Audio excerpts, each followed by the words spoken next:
पाठ 7 संज्ञा तथा संज्ञा के विकार, नाउन एंड डिक्लेंशन ऑफ नाउन।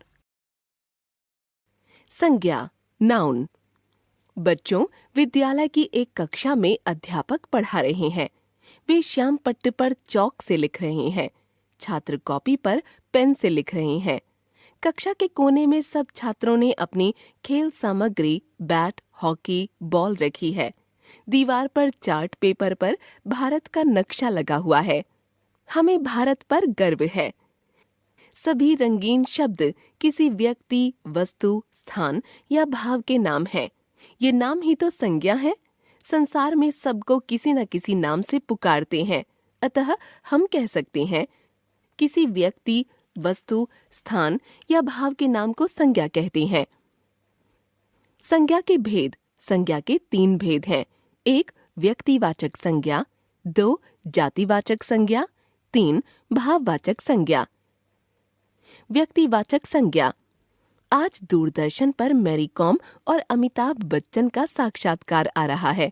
इसे पत्रकार रितेश गोस्वामी ने लिया है। मैरी कॉम ने ओलंपिक में भारत की शान बढ़ाई है। यहाँ मैरी कॉम, अमिताभ बच्चन, रितेश गोस्वामी विशेष व्यक्तियों के नाम हैं। भारत एक विशेष देश तथा दूरदर्शन और ओलंपिक विशेष संस्थाओं के नाम हैं। अतः हम कह सकते हैं जिस शब्द से किसी विशेष व्यक्ति, वस्तु या स्थान का बोध हो उसे व्यक्तिवाचक संज्ञा कहते हैं। जातिवाचक संज्ञा।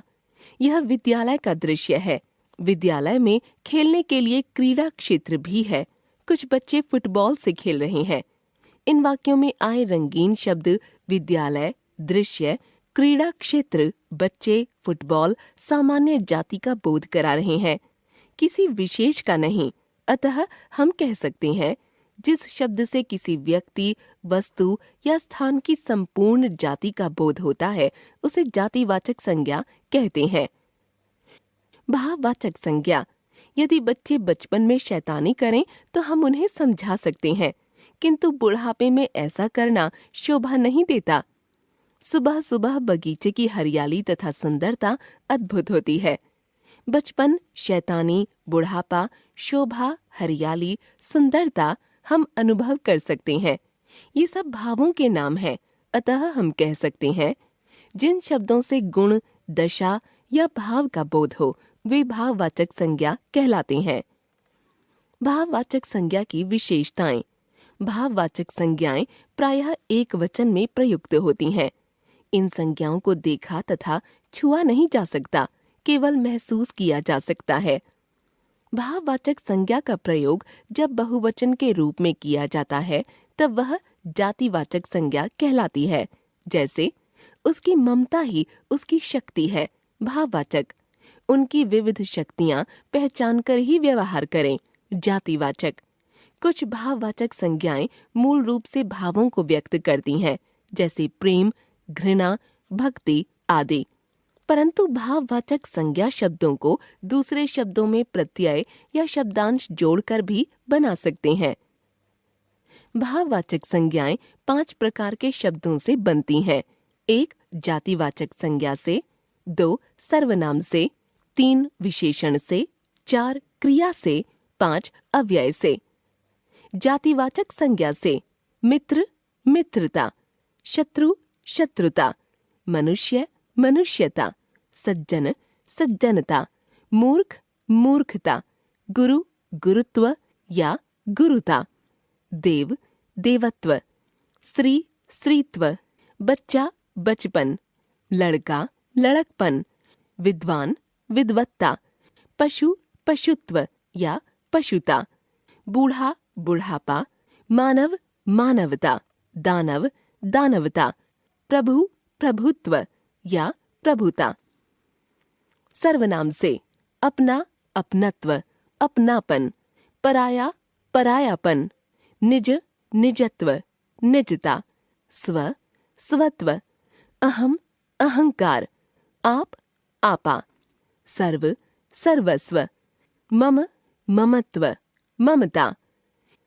विशेषण से खट्टा, खटास, मीठा, मिठास, गरम, गर्मी, अच्छा, अच्छाई, बुरा, बुराई, शुद्ध, शुद्धता, मधुर, मधुरता, माधुर्य, सफल, सफलता, कठिन, कठिनाई, चतुर, चतुरता, चतुराई, स्वस्थ, स्वास्थ्य, योग्य, योग्यता, आलसी, आलस्य, सुंदर, सुंदरता, सौंदर्य। क्रिया से पढ़ना, पढ़ाई, पठन, खेलना, खेल, दौड़ना, दौड़, उड़ना, उड़ान, थकना, थकान, थकावट, लिखना, लिखावट, लेखन, हंसना, हंसी, हंसाई, गिरना, गिरावट, सजाना, सजावट, घबराना, घबराहट। अव्यय से दूर, दूरी, नीचे, निचाई, निकट, निकटता, मना, मनाही, ऊपर, ऊपरी, समीप, समीपता या सामीप्य, तीव्र, तीव्रता, शीघ्र, शीघ्रता, सजाना, सजावट, घबराना, घबराहट। कुछ विद्वान अंग्रेजी भाषा के समान जातिवाचक संज्ञा के दो भेद भी मानते हैं। द्रव्यवाचक संज्ञा, जिससे विविध पदार्थों व धातुओं का बोध हो, उसे द्रव्यवाचक संज्ञा कहते हैं, जैसे सोना, चांदी, लोहा, तांबा, घी, तेल, गेहूं, चावल, चीनी आदि। मेरे पास सोने की अंगूठी है, मुझे 3 किलो चावल चाहिए, ज्यादा घी नहीं खाना चाहिए। समुदायवाचक संज्ञा, जिससे किसी समूह या समुदाय का बोध हो, उसे समुदायवाचक संज्ञा कहते हैं, जैसे भीड़, परिवार, गड्डी, कक्षा, समूह, दल, गुच्छा आदि। मेरे पास 100 रुपये की गड्डी है, इस कक्षा में 30 बच्चे हैं, मेरे परिवार में 10 सदस्य हैं। एक बार फिर से किसी व्यक्ति, वस्तु, स्थान या भाव के नाम को संज्ञा कहते हैं। संज्ञा के 3 भेद होते हैं, 1 व्यक्तिवाचक, 2 जातिवाचक, 3 भाववाचक।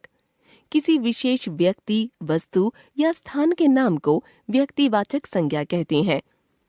जिस शब्द से किसी व्यक्ति, वस्तु या स्थान की संपूर्ण जाति का बोध हो, उसे जातिवाचक संज्ञा कहते हैं। जिन शब्दों से गुण, दशा या भाव का बोध हो, उन्हें भाववाचक संज्ञा कहते हैं। कुछ विद्वान जातिवाचक संज्ञा के 2 भेद मानते हैं, क द्रव्यवाचक संज्ञा, ख समुदायवाचक संज्ञा। लिंग, जेंडर, लिंग अर्थात पहचान। सभी शब्द या तो स्त्री जाति का बोध कराते हैं या पुरुष जाति का। इस प्रकार हम कह सकते हैं, जिन शब्दों से पुरुष या स्त्री जाति का बोध हो, उन्हें लिंग कहते हैं। लिंग के 2 भेद होते हैं, लिंग, पुल्लिंग, स्त्रीलिंग।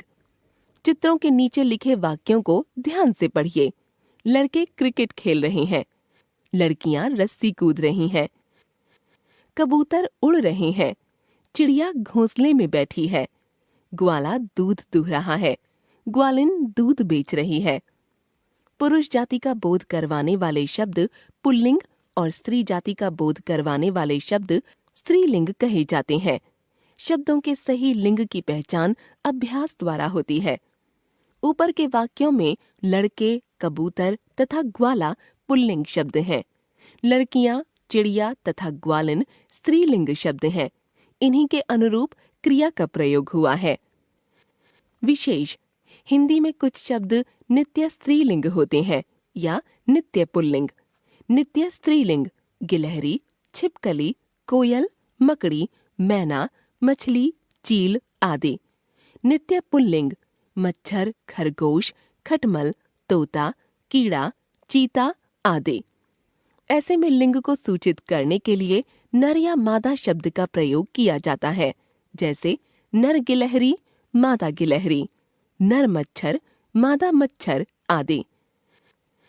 लिंग परिवर्तन, हिंदी में पुल्लिंग शब्दों में स्त्री प्रत्यय स्त्रीलिंग बनाने वाले प्रत्यय लगाकर स्त्रीलिंग शब्द बनाए जाते हैं।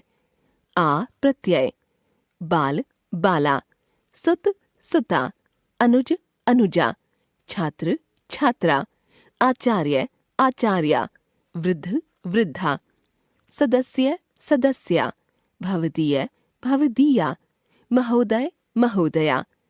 ई प्रत्यय, देव देवी, पुत्र पुत्री, दास दासी, लड़का लड़की, घोड़ा घोड़ी, बेटा बेटी, चाचा चाची, मामा मामी, दादा दादी। इया प्रत्यय, चूहा चूहिया, बूढ़ा बुढ़िया, चिड़ा चिड़िया, बंदर बंदरिया, डिब्बा डिबिया, बेटा बिटिया, बछड़ा बछिया, गुड्डा गुड़िया, लोटा लुटिया। इका प्रत्यय, अध्यापक अध्यापिका, नायक नायिका, संयोजक संयोजिका, लेखक लेखिका, पाठक पाठिका, गायक गायिका, धावक धाविका, सेवक सेविका, वाचक वाचिका। ने अथवा इनी प्रत्यय, सिंह सिंहनी, शेर शेरनी, तपस्वी तपस्विनी, ऊंट ऊंटनी, हाथी हथिनी, यशस्वी यशस्विनी, जाट जाटनी, स्वामी स्वामिनी, हंस हंसिनी। आनी प्रत्यय, नौकर नौकरानी, क्षत्रिय क्षत्राणी, रुद्र रुद्राणी, देवर देवरानी, सेठ सेठानी, जेठ जेठानी। आइन प्रत्यय, हलवाई हलवाइन, चौबे चौबाइन, बनिया बनियाइन, पंडित पंडिताइन, लाला ललाइन, बाबू बबुआइन। इन प्रत्यय, सांप सांपिन, धोबी धोबिन, दर्जी दर्जिन, तेली तेलिन, माली मालिन, सुनार सुनारिन। मति या वती प्रत्यय, पुत्रवान पुत्रवती, बलवान बलवती, रूपवान रूपवती, धनवान धनवती, भगवान भगवती, गुणवान गुणवती, बुद्धिमान बुद्धिमती, आयुष्मान आयुष्मती, श्रीमान श्रीमती। शब्दों के कुछ स्त्रीलिंग और पुल्लिंग रूप भिन्न भिन्न होते हैं। पुरुष स्त्री, वीर वीरांगना, कवि कवयित्री, पिता माता, बेटा बहू, पति पत्नी, अभिनेता अभिनेत्री, ससुर सास, वर वधू, विद्वान विदुषी, सम्राट सम्राज्ञी, आदमी औरत। एक बार फिर से, जिन शब्दों से पुरुष या स्त्री जाति का बोध हो उन्हें लिंग कहते हैं। लिंग के दो भेद होते हैं, एक पुल्लिंग, दो स्त्रीलिंग। जिन शब्दों से पुरुष जाति का बोध हो वे पुल्लिंग कहलाते हैं, जिन शब्दों से स्त्री जाति का बोध हो वे स्त्रीलिंग कहलाते हैं। कुछ शब्द नित्य पुल्लिंग होते हैं तथा कुछ शब्द नित्य स्त्रीलिंग। वचन नंबर। इन वाक्यों को ध्यान से पढ़िए। अर्जुन, ये पुस्तकें मेज पर रख दो और वहां रखी पुस्तक ले आओ। अंकित, तुमने यह फूल क्यों तोड़ा? पौधों पर लगे ये फूल कितने सुंदर लगते हैं। वाक्य क में पुस्तकें से अनेक का संकेत मिलता है तो पुस्तक से एक का। वाक्य ख में पहला फूल एक की ओर संकेत करता है तो बाद में प्रयुक्त फूल अनेक का। भले ही दोनों जगह उनका रूप समान है, उनकी क्रिया से पता चल रहा है कि फूल अनेक हैं अथवा एक। इस प्रकार संज्ञा, सर्वनाम, विशेषण अथवा क्रिया शब्द के जिस रूप से उसके एक अथवा अनेक होने का बोध हो उसे वचन कहते हैं। हिंदी में वचन के दो भेद हैं, एक एकवचन, दो बहुवचन। एक वचन शब्द के जिस रूप से उसके एक होने का बोध हो उसे एक वचन कहते हैं, जैसे पुस्तक, गुब्बारा, माला, केला, दवाई, छाता आदि। बहुवचन शब्द के जिस रूप से उसके अनेक होने का बोध हो उसे बहुवचन कहते हैं, जैसे पुस्तकें, गुब्बारे, मालाएं, केले, दवाइयाँ, छाते आदि। विशेष संज्ञा के वचन के अनुसार ही वाक्य का निर्माण होता है। एक वचन संज्ञा होने पर क्रियापद एक वचन में प्रयुक्त होता है और बहुवचन संज्ञा होने पर बहुवचन में, जैसे लड़की गा रही है, लड़कियां गा रही हैं। पुस्तक अलमारी में रखी है, पुस्तकें अलमारियों में रखी हैं। उपर्युक्त वाक्यों में संज्ञा पद लड़की, पुस्तक और अलमारी के अनुसार क्रियापद है एक वचन के रूप में प्रयोग किया गया है। इसके विपरीत लड़कियां, पुस्तकें और अलमारियों के अनुसार क्रियापद हैं बहुवचन के रूप में प्रयोग किया गया है। याद रखिए, हिंदी में आदर सूचक एक वचन संज्ञा शब्दों के साथ बहुवचन के क्रियापद का प्रयोग करते हैं। जैसे पिताजी शाम को बाजार जाएंगे, मास्टर जी आज पढ़ाने आ रहे हैं।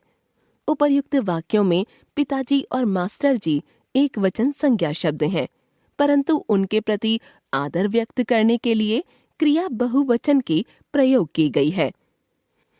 वचन की पहचान। वाक्य में वचन का प्रयोग दो प्रकार से समझा जा सकता है।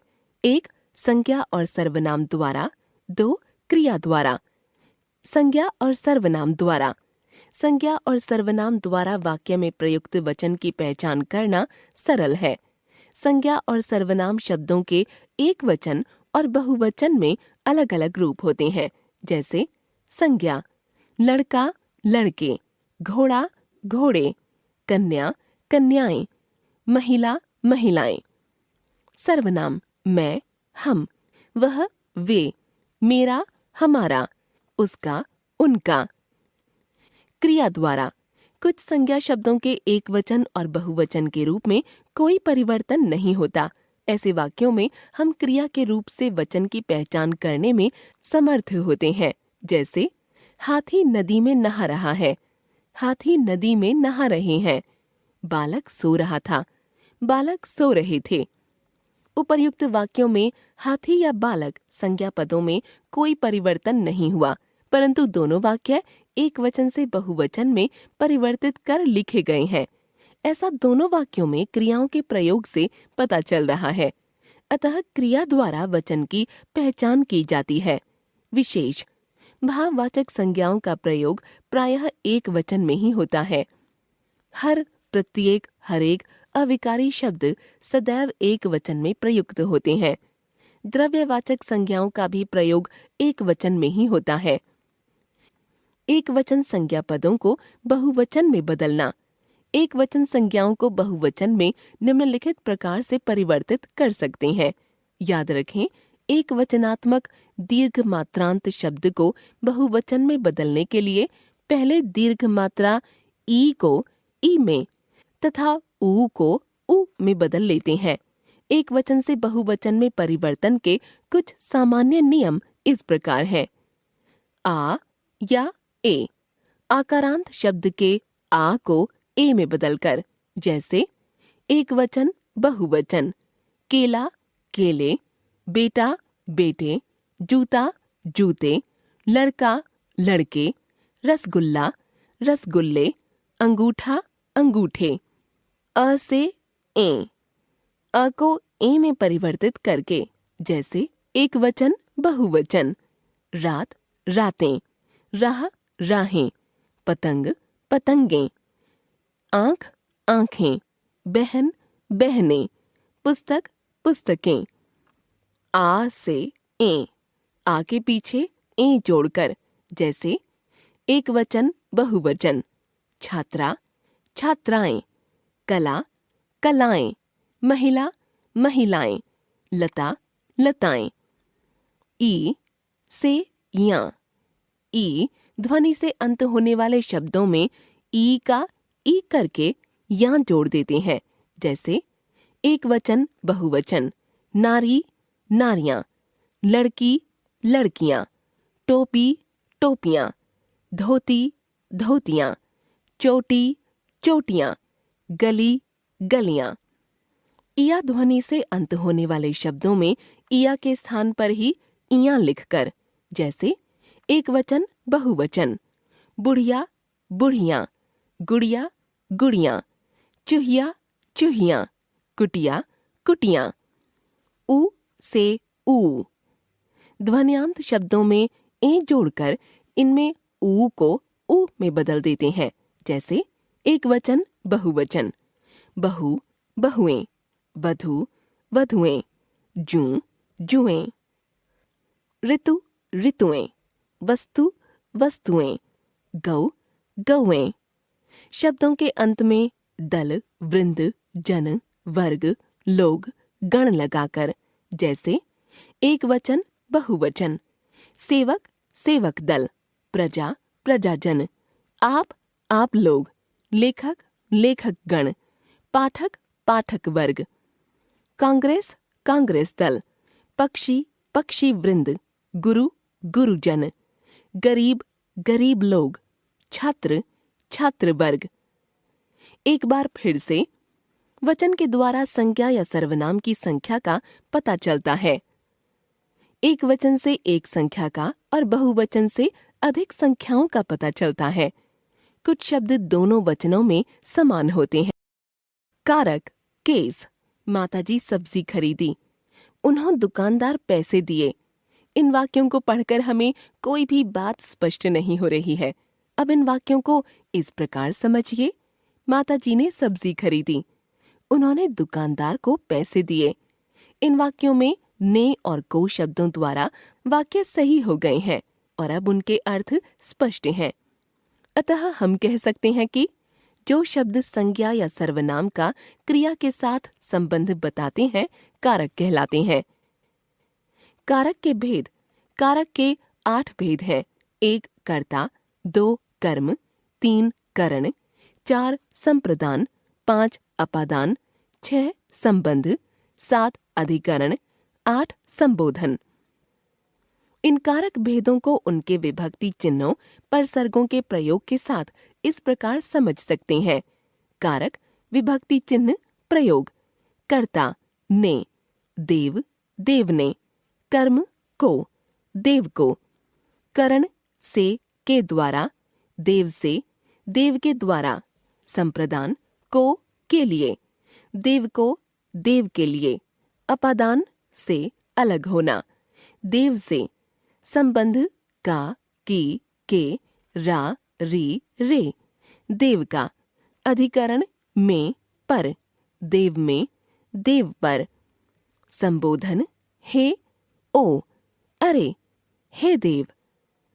कर्ता कारक, क्रिया को करने वाला कर्ता होता है। वाक्य में जो संज्ञा या सर्वनाम क्रिया करता है उसे कर्ता कारक कहते हैं। इसका विभक्ति चिन्ह ने है। इस प्रकार कर्ता कारक क्रिया के करने वाले का बोध कराता है। जैसे माँ ने खाना खाया, उसने फूल तोड़ा। उपर्युक्त दोनों वाक्यों में खाया, तोड़ा क्रिया है। किसने खाया? माँ ने। किसने तोड़ा? उसने। अतः क्रिया को करने वाले माँ और उसने कर्ता हैं। कुछ वाक्यों में परसर्गों या विभक्ति चिन्हों के प्रयोग के बिना ही वाक्य पूर्ण होता है। जैसे अनुराग खाना खाता है, रिद्धिमा गाना गाती है। इन वाक्यों में अनुराग और रिद्धिमा कर्ता है। इन दोनों ही वाक्यों में ने विभक्ति चिन्ह का प्रयोग नहीं हुआ है, लेकिन क्रिया से पूर्व कौन लगाकर प्रश्न करने पर उत्तर में अनुराग और रिद्धिमा प्राप्त होते हैं। अतः ये कर्ता कारक के वाक्य हैं। ध्यान दें, प्रायः वर्तमान काल, भविष्यत काल और अकर्मक क्रिया के साथ विभक्ति चिन्हों का प्रयोग नहीं होता। कर्ता कारक की पहचान के लिए क्रिया से पहले कौन, किससे तथा किसने लगाकर प्रश्न करना चाहिए। जो उत्तर मिले वही कर्ता कारक होता है। कर्म कारक, क्रिया जिस शब्द यानी संज्ञा या सर्वनाम पर अपना प्रभाव डालती है अथवा जिस क्रिया को करने के लिए जो वस्तु या व्यक्ति अपेक्षित है उसे कर्म कारक कहते हैं। इसका विभक्ति चिन्ह को है।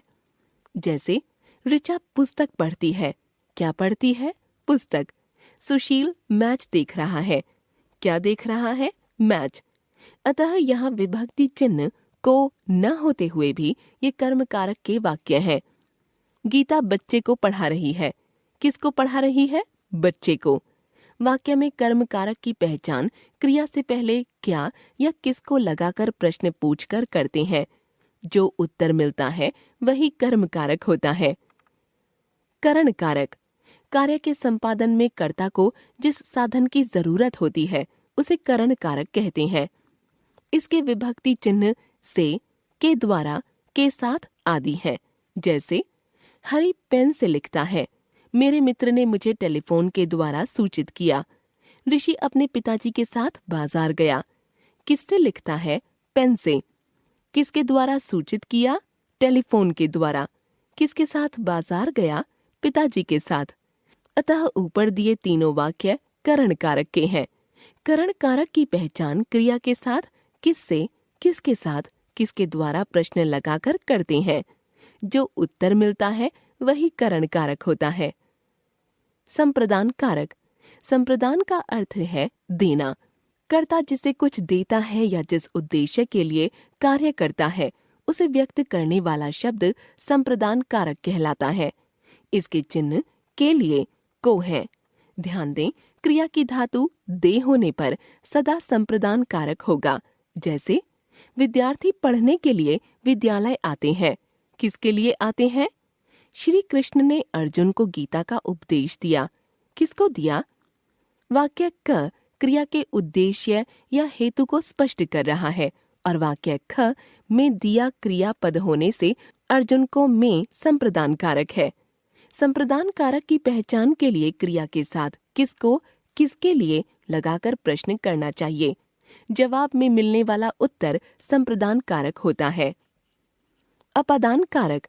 वाक्य में प्रयुक्त संज्ञा या सर्वनाम के जिस रूप से अलग होने, दूरी बताने, तुलना करने, डरने या लजाने का भाव प्रकट हो उसे अपादान कारक कहते हैं। इसका विभक्ति चिन्ह से है। जैसे आम पेड़ से गिर गया। किससे गिर गया? खिलाड़ी बॉल को सेंटर लाइन से गोल पोस्ट तक लाया। कहाँ से लाया?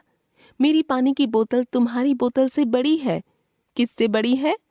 छोटा बच्चा बाघ से डर गया। किससे डर गया? उपर्युक्त वाक्यों में आम का पेड़ से, बॉल का सेंटर लाइन से, मेरी पानी की बोतल का तुम्हारी बोतल से तथा छोटे बच्चे का बाघ से क्रमशः अलग होने, दूरी बताने, तुलना करने तथा डरने के भाव व्यक्त हो रहे हैं। अतः ये अपादान कारक के उदाहरण हैं।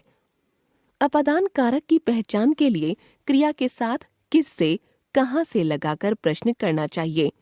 इससे मिलने वाला उत्तर अपादान कारक होता है। संबंध कारक।